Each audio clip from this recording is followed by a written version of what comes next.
The sky above northern France was on fire. Tracer rounds stitched through the clouds like red lightning, and the thunder that followed was not of the heavens, but of men at war. Inside the roaring belly of the Lancaster bomber Blackbird 9, Flight Lieutenant Arthur Hale gripped the control column so tightly that his knuckles shone white in the dim red light of the cockpit. Sweat trickled beneath his oxygen mask. Somewhere behind him, the world was tearing itself apart. "Steady, steady," Hale muttered, voice trembling through the intercom. "Target in sight. Bombs away." Below them, the German industrial complex at Saarbrücken erupted into a brief, brilliant sunrise. Fire rolled through the dark valley, and for a moment it seemed the entire continent glowed. Then came the shock wave, a dull, distant punch that shook even the night sky. "Good hit!" shouted the bombardier, Sergeant Maddox, over the intercom. "Direct on the objective!" But before relief could settle, the tail gunner's voice sliced through the headset. "Bandits! 6 o'clock high!" Hale's eyes snapped upward. Against the faint shimmer of moonlight, dark specks swooped in. Messerschmitts. 3 of them, cutting through the clouds like hawks. "Hold tight, boys," Hale said, pulling hard on the yoke. The Lancaster banked sharply, its massive frame groaning under the strain. The altimeter spun wildly. "Evasive pattern, Charlie 3. Flax thick tonight." The plane jolted. The sound was deafening, like a hammer through metal. The right engine sputtered, coughed flame, and then began to trail thick black smoke. "Starboard engines hit!" yelled the flight engineer Collins. "Oil pressure's dropping fast." "Feather it!" Hale barked. "Keep her level." The aircraft shook violently, dropping several hundred feet before Hale regained partial control. Through the fractured windscreen, the clouds glowed with fire from the burning city below. He couldn't tell where the ground ended and the sky began. Behind him, the crew worked in near darkness, voices clipped, movements automatic. Years of training had turned fear into routine, but fear still lived.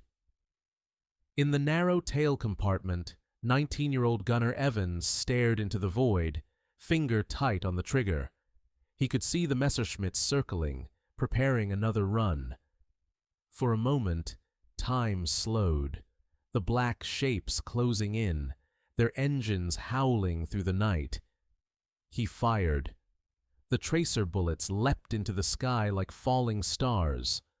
One of the German fighters burst into a flame so brief it looked almost beautiful before tumbling into the darkness below. "Got one!" Evans cried. "Good lad!" Hale shouted back. "Hold it together, we're almost out of flak range." But then another hit. This time, closer. The port wing exploded in a spray of sparks. The entire aircraft lurched sideways. The red lights in the cockpit flickered and died, plunging them into near-total darkness. For a moment, only the wind screamed through the open fuselage. "Port fuel line's gone!" Collins shouted. "We're losing pressure everywhere. She's bleeding out!" Hale glanced at his instruments, most of them dead or spinning aimlessly. He tried to speak, but the words caught in his throat. "Navigator," he said finally, "give me our heading." "Still on course, roughly," came a voice from the back. "But if we keep losing altitude, we'll be over enemy lines in 5 minutes." "Copy that."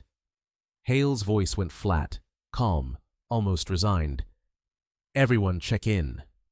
One by one, voices echoed through the intercom, all alive, for now. Then came the silence, the kind that feels like judgment. Through the cockpit glass, Hale could see the stars faintly above the smoke and cloud, distant, cold, eternal. Below, the inferno of war. Between them, his crew, 6 souls trapped in a dying machine. He took a deep breath, steadying the shaking in his hands. "All right, lads," he said, quiet but firm. "We've done our duty. Now let's see if we can make it home." The sky crackled again with flak bursts, each flash illuminating the torn fuselage like a camera shutter. The radio sputtered, static mixed with fragments of English and German transmissions. And then, the navigator's voice, low and urgent. "Sir, we've lost our marker beacon. We're flying blind."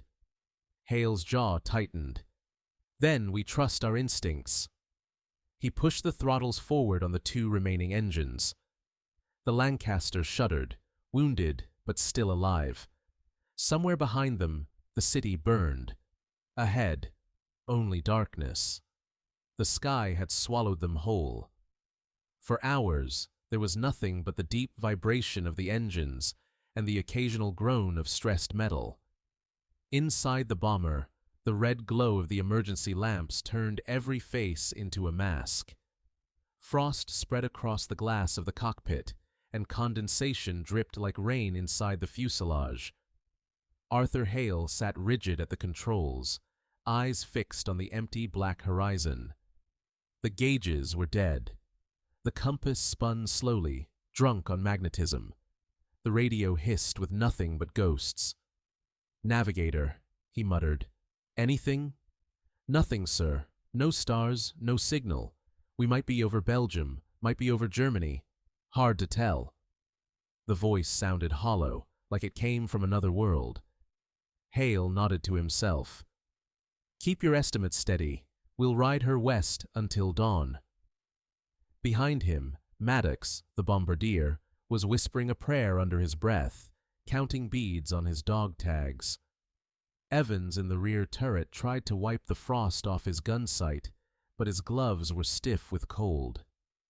"Feels like the sea's below us," he said. "You can smell it." No one answered. The crew had grown quiet, not the quiet of discipline, but of men beginning to feel the edges of fear.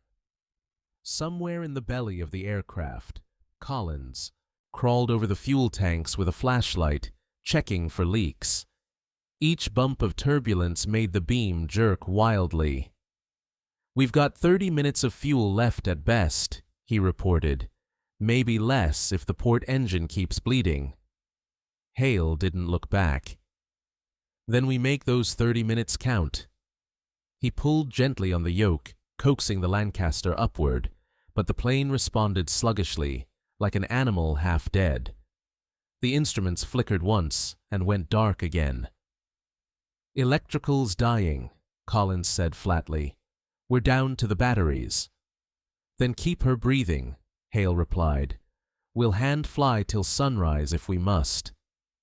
For a moment, there was peace, the hum of engines, the rhythm of rain tapping on metal. But beneath it all, a tension grew, slow and heavy. It wasn't the fear of dying anymore. It was the fear of not being found. The intercom crackled. Evans again. "Sir, movement below. Lights. Might be a convoy. Or a town." Hale leaned forward, squinting through the frost. Far beneath the clouds, faint points of light shimmered, yellow, flickering, uneven. "Could be anything," he said. "If it's German, we're dead. If it's French, maybe not." Maddox leaned between the seats. "We could drop altitude, take a closer look." Hale hesitated. Dropping meant risk. Every foot lower brought them into flak range again, but the fuel gauges were almost flat. "All right," he said finally. "Let's have a look." He eased the throttle back, and the Lancaster began its slow descent through the fog. The clouds swallowed them again, white, endless, choking.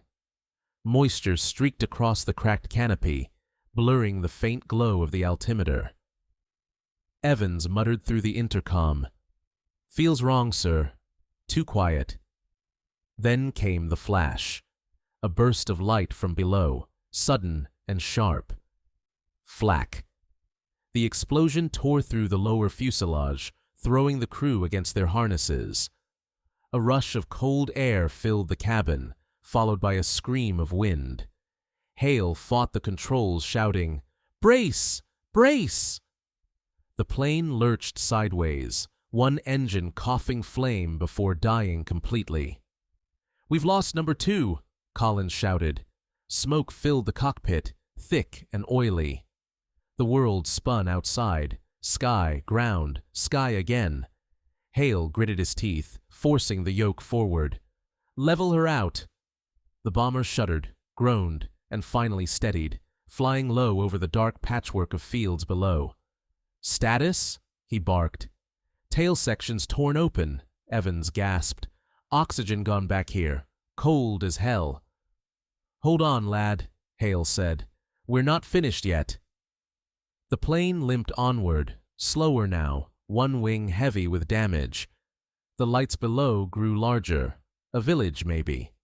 The outlines of rooftops, a church steeple, faint smoke rising from chimneys. Hale's breath fogged the glass as he stared down. "If we go lower, they'll hear us," Maddox warned. "If we don't, we'll crash." "Anyway," Hale replied, "pick your devil." The intercom was filled with static, then a new voice, soft, strained. "Sir," said Collins, "if we make landfall, what then?" Hale paused. "Then we pray someone speaks English." The engine sputtered again. The sound had changed. No longer the deep, steady hum of flight, but a rattle, like the dying breath of a giant. Hale's mind drifted for a moment, back to the airfield in Lincolnshire. The smell of fuel and wet grass, the sunlight on the wings, the boys laughing before takeoff. He remembered their faces then, clean and alive, before the war turned them into shadows. "We're still Blackbird Squadron," he said quietly into the intercom. "We don't fall without a fight." The crew said nothing, but he could feel them listening, drawing strength from the words, from the sound of command in a world collapsing around them. Outside, the horizon began to pale, the first hint of dawn bleeding into the darkness. For the first time in hours, they could see the shape of the earth beneath them. Forests, rivers, scattered villages. Somewhere out there was safety, or capture. "Navigator," Hale said, "mark that river. If it runs west, we follow it home." "Copy, sir." The man's voice was hoarse but alive again. "River heading northwest. That might take us toward the coast." Hale smiled beneath his mask, though no one could see it. "Then let's chase the dawn." He pushed the throttles forward.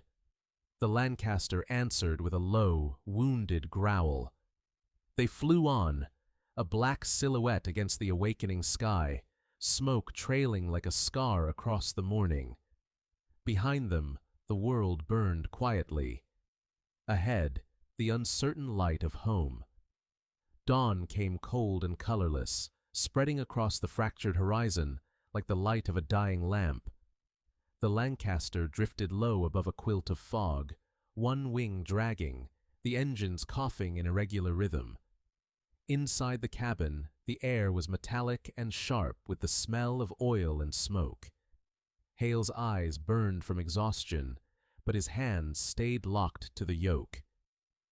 "Keep her steady," he whispered, not to anyone in particular, just to the machine itself, as if it could still hear him. Collins climbed back into the cockpit, his face pale, lips cracked from the cold. "Fuel's almost gone. 5, maybe 10 minutes.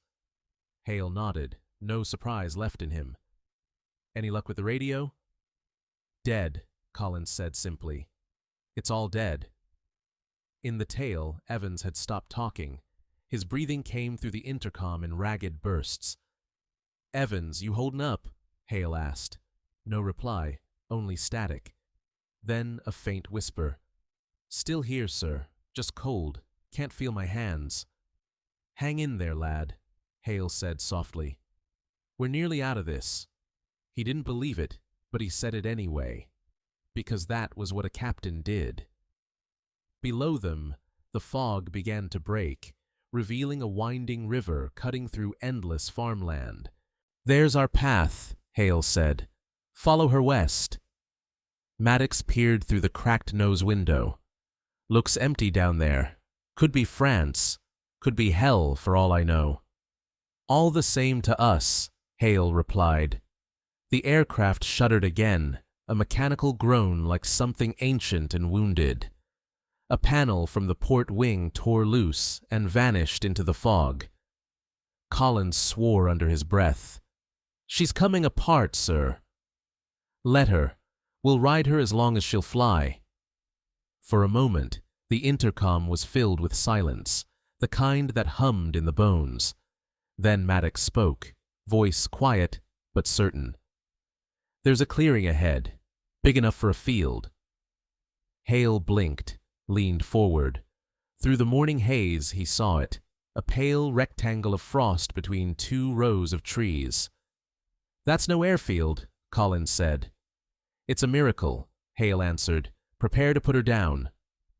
The crew began to move, slow but methodical.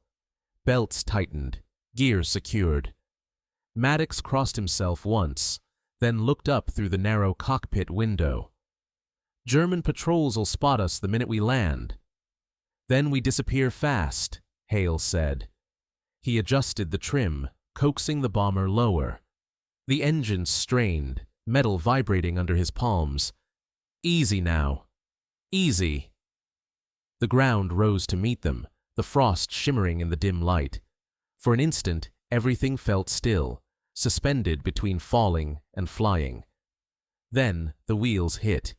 The impact threw them forward, the sound a deafening scream of tearing metal. The plane skidded, bounced once, then slammed down again. The right wing clipped a tree, snapping off in a burst of sparks.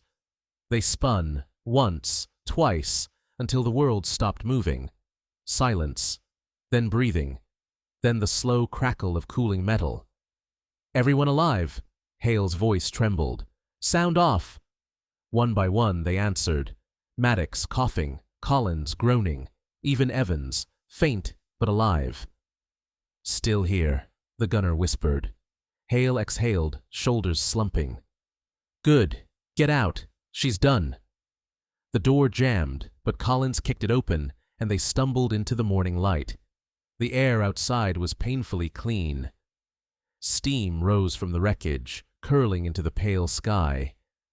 The forest around them was silent, indifferent. Hale turned back to the bomber. The proud machine that had carried them across the channel and into the inferno, now lying broken and still among the frost. "She brought us home," he murmured. Maddox knelt beside him. "Home?" he asked. "You sure we're not still in enemy territory?" Hale scanned the horizon. Distant hills, thin smoke rising from a cluster of rooftops. "Not sure of anything," he said, "but we're breathing, and that's a start." Collins pointed west. "If that's the river we followed, then the coast should be a day's walk, maybe 2. Hale nodded. "Then we move before someone sees the wreck." They gathered what they could. Maps, a revolver, one emergency ration tin. Evans limped, his face gray with cold. Maddox supported him, murmuring something soft that Hale couldn't hear. The sun had begun to rise behind them, bleeding light through the fog. For a moment, it painted the broken fuselage gold, and Hale felt a strange ache in his chest, pride, sorrow, gratitude, all at once. They walked. Their boots cracked through the frost, leaving thin lines behind them, already vanishing as the mist rolled in. Every sound, a branch snapping, a crow calling, felt like it could be death. Yet they pressed on, silent, determined. After an hour, Collins stopped suddenly. "Hear that?" he whispered. They all froze. From somewhere beyond the trees came the faint hum of engines. Not theirs, but small, steady, deliberate. A vehicle. Maddox swallowed. Could be Allied, could be German. Hale raised a hand. Into the ditch. Now. They crouched low as the sound grew louder, closer. Then it appeared, a truck, gray and mud-streaked, winding along the dirt road, a red cross painted on the side. Hale's breath caught. Medical transport, he murmured. Could be local. The truck slowed, its wheels crunching over gravel. Through the cracked windshield, Hale glimpsed a man in a long coat, a woman beside him wearing a nurse's cap, French markings on the door. Relief flooded him, sharp and dangerous. He stood, stepping onto the road, raising his hands. "Hold fire," he said to his men. "Let's try faith for once." The truck braked hard, and the nurse gasped, pointing. The man at the wheel climbed out slowly, eyes wide, wary. "Anglais?" he asked. Hale nodded. "Royal Air Force." The man looked at the bombers smoking in the field, then back at them. For a long moment he said nothing. Then he smiled faintly. "Welcome to France," he said. Hale almost laughed, a dry, exhausted sound. "France," he repeated. "Didn't think I'd ever see her again." The man gestured toward the truck. "Come, we take you south, but hurry. The Germans come with daylight." Hale turned to his crew.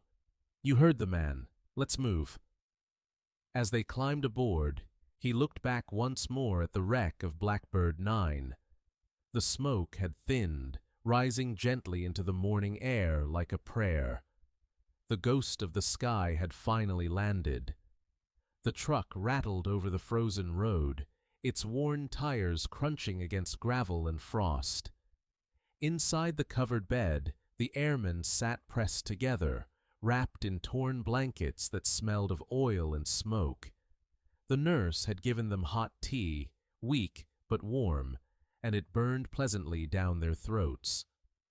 Through the open flap, they could see the forest thinning, revealing pale fields and a dull gray sky. For the first time in days, they were moving towards something that felt like hope. The French driver's name was Renée. The nurse called herself Elise. They spoke in hurried whispers, the way people do when danger is near, but the silence feels heavier than words. Collins leaned close to Hale. "Think they're with the resistance?" Hale nodded slightly. "If they aren't, we're dead men." Elise turned from the front, her eyes bright beneath her scarf. "There is a safe house," she said in careful English. "South of the river. You will rest there. But you must trust me." "We're out of options," Hale replied. "You've got our trust." The road twisted through the low hills, each curve revealing more of occupied France. Broken fences, abandoned farms, smoke rising from far-off chimneys. Once, they passed the wreckage of another plane, its nose buried in a field, wings stripped by scavengers. Nobody spoke. Evans shivered under his blanket, his lips almost blue. Hale watched him in silence. The boy had barely started shaving when the war took him. Now he looked twice his age. "You're doing fine, lad," Hale said quietly. Evans gave a weak smile. "We flying home next time, sir?" Hale hesitated, then nodded. "Soon as they fix the sky." The truck slowed near a cluster of trees. Renée cut the engine and turned around. "Checkpoint ahead," he said softly. Hale's stomach tightened. "German?" Renée nodded. "We take back road. Hold your heads low." He shifted the truck into gear, rolling onto a narrow dirt path half swallowed by fog. The tires slipped in the mud, but the engine kept humming. The sound of distant shouting drifted through the trees, and Elise gripped the crucifix around her neck. The men exchanged glances. No one dared breathe too loud. They drove for another hour, deeper into the countryside, until the truck finally stopped near a stone farmhouse. "Here," Renee whispered. "Stay quiet." He helped them down one by one, glancing over his shoulder every few seconds. The farmhouse looked deserted, its windows boarded, roof patched with rusted tin. But when Renee knocked 3 times, a hidden door opened in the side wall. An old man appeared, holding a lantern. His eyes flicked over the uniforms and faces, then to Renee. He nodded once. "Vite, entrez." Inside, the air was thick with dust and hay. A few candles flickered on a wooden table, and maps were pinned to the walls. The old man introduced himself as Laurent, a farmer once, a fighter now. He spoke fast, low, outlining escape routes, safe zones, curfews. Hale only caught fragments, but he understood the essentials. Move at night, trust no one, reach the coast. "British ship waits near Dieppe," Laurent said in broken English. "We get you there when the moon is dark." "How long?" Hale asked. 2 days, maybe 3. Collins sighed, rubbing his temples. 3 days in enemy country. Lovely. Laurent smiled faintly. Better than forever here. They spent that night in the barn above the farmhouse. The hay was cold but soft, and for the first time in weeks, the steady thrum of engines was gone. Only wind and distant dogs broke the silence. Hale lay awake, staring at the rafters. He could hear Evans breathing unevenly beside him. Across the loft, Maddox hummed quietly, the same tune he played on bass before every mission, though Hale couldn't remember the name. The sound was fragile, human. He turned onto his side, pulling the blanket tighter. For a moment, the memory of home drifted through his mind. The airfield at dawn, the hum of propellers, the smell of wet grass. And his wife, standing on the platform, waving as he left. He hadn't seen her in 2 years. He wondered if she'd still recognize him, or if the war had rewritten his face. Morning came gray and cold. Laurent brought them bread and watered wine, apologizing for the lack. "We have little," he said, "but you have friends." Hale thanked him, breaking the bread carefully, sharing it among the men. "We've lived on less," Maddox joked, but the smile didn't reach his eyes. They stayed hidden through the day as German patrols passed along the nearby road. Through a crack in the barn wall, Hale watched them. Trucks, soldiers, even a tank, its tracks grinding the frozen earth. The sound shook the boards. Evans whispered, "Feels like the devil's breathing down our necks." Hale nodded. "Let him.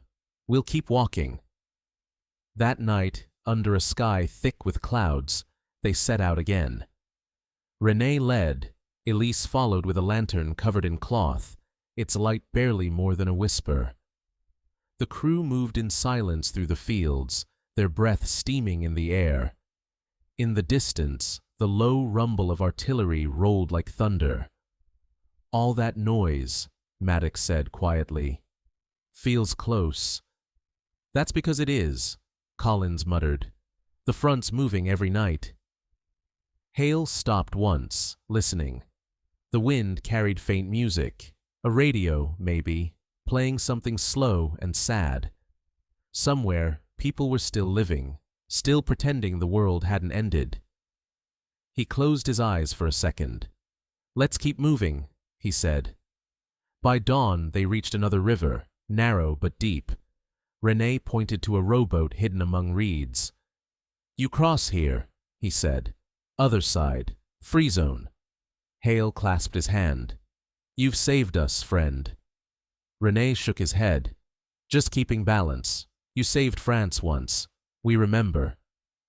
They climbed into the boat, pushing off silently. The water was black, slow-moving. Mist curled around them, muffling every sound. In the middle of the river, Elise looked back. Renee stood on the bank, raising a hand in farewell. Then the fog swallowed him. Hale turned his gaze forward. The far shore was invisible, but he could feel it close. Freedom, fragile as smoke. He whispered to no one, "Almost there, boys." Evans gave a tired laugh. "You always say that, sir." Hale smiled in the dim light. "And one day, I'll be right." The river gave way to silence. For a moment, it seemed the water itself had stopped moving, as though holding its breath for them. Mist clung too, their faces cold and damp, and every stroke of the oar sounded too loud, too alive. Hale sat at the bow, eyes straining to see through the fog. The eastern sky was beginning to pale, a ghost of dawn hiding behind the clouds. On the far bank, faint shapes emerged, trees, reeds, the outline of freedom. When the keel scraped against the mud, no one spoke. They just sat there, breathing. Then Collins whispered, "We made it." Hale didn't answer. He stepped out first, boots sinking into the wet earth, and pulled the boat higher onto the shore. The others followed, slow, stiff from cold. Evans fell to his knees, his hands trembling. "Is this it?" he asked. "We're safe?" Hale looked around. The forest was still, too still. "Safe for now," he said, "but we keep moving. Coast's not far." They walked until the sun broke through the fog. The light was soft and colorless, turning the frost to silver. The land smelled of salt now, the faint, sharp breath of the channel. Hale felt it before he saw it, the distant rhythm of waves like a heartbeat under the wind. "We're close," he said. "Keep your eyes sharp." By midday, they reached a ridge overlooking the sea. The horizon stretched endless and pale, dotted with gulls. In the distance, the ruins of a pier jutted into the water like the bones of some giant beast. Collins laughed, short, disbelieving. "That's it. Bloody hell, that's England out there." Hale nodded, but his eyes narrowed. Down below, near the beach, movement, small figures, 3 or 4, maybe more. He lifted his binoculars. Soldiers, German uniforms. They were setting up a patrol near the cliffs. Maddox cursed under his breath. So close. Hale lowered the glass. "We wait till dark. We'll signal when the tide turns." They found shelter in the hollow of an abandoned cottage near the ridge. The roof had half collapsed, but the walls stood. Inside, the air was thick with dust, and the ghosts of lives interrupted. Hale sat by the window, watching the gray waves. Evans lay on the floor, feverish, his breath shallow. The wound on his leg, the one from the crash, had turned angry and red. Maddox tried to clean it, but Evans barely stirred. "He needs a doctor," Maddox said. Hale shook his head. "We're all he's got." Outside, the wind howled through the cracks like a warning. The day dragged on, the light fading to the color of ash. Hale's thoughts drifted, to home, to the airfield in Lincolnshire, to the faces of men who hadn't made it back. He wondered if someone was looking up at the same sky, waiting for the sound of returning engines that would never come. When darkness fell, they prepared the flare.